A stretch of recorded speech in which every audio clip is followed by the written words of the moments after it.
लाडकी बहीण योजनेवरून दानवेंनी सरकारवर हल्लाबोल केलेला आहे। बहिणींसाठी आदिवासींचे पैसे पळवल्याचा आरोप त्यांनी केलाय। आदिवासी विकास विभागाचा निधी वळवला असं त्यांनी म्हटलेलं आहे।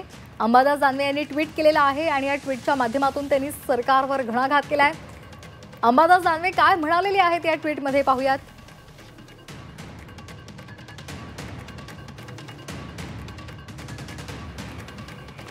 लाडक्या बहिणीचा हप्ता भरायला सरकारने आदिवासींच्या वाट्याचे पैसे पळवले। सरकारी तिजोरी कोरडी होत चालली आहे। सामाजिक न्याय विभागासाठी मंजूर 3960 कोटींपैकी 410 कोटी 30 लाख रुपये, तर आदिवासी विकास खात्याला दिलेल्या 3420 कोटींच्या सहाय्यक अनुदानामधून तब्बल 335 कोटी 70 लाख रुपये लाडकी बहीण योजनेसाठी खेचले।